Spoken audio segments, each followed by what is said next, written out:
Mismong DOTR na ang nagsabi, kumonte ang mga sibilyang pasaway sa pagdaan sa EDSA busway. Pero mas kapansin-pansin na marami ang nasisitang taga-gobyernong pamandin. May report si Joseph Moro. Bawal po kayong dumaan dito eh.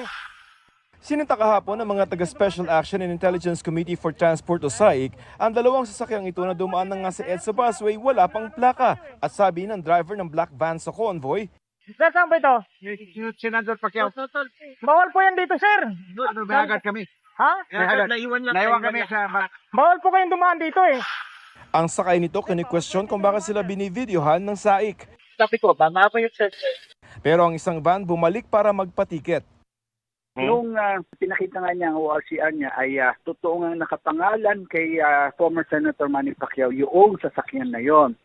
Hinihingi pa namin ang tugon ng dating senador pero ayon sa kanyang head of security, hindi alam ng dating senador ang insidente.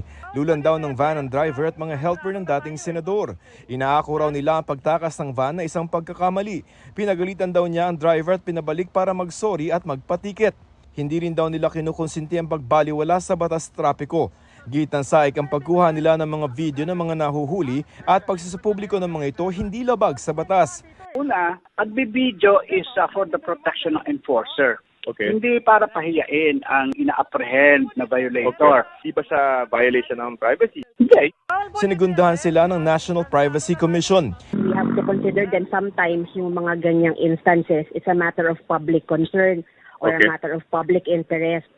Paalaala ng Department of Transportation, 5 lamang sa pinakamatataas na opisyal ng gobyerno ang pwedeng dumaan sa EDSA busway. Ang Pangulo, Pangalawang Pangulo, Senate President, House Speaker at Supreme Court Chief Justice. Ayon sa DOTR, dahil sa kanilang operasyon sa EDSA, nabawasan ang mga private vehicle na illegal na dumadaan sa busway pero So ngayon, ang natira ay mga heads ng mga ahensya, mga matataas na tao na nila ay hindi sila sakop ng mga reglamento ng busway. So ipipilit pa rin nila dahil nasa kanilang katungkulan.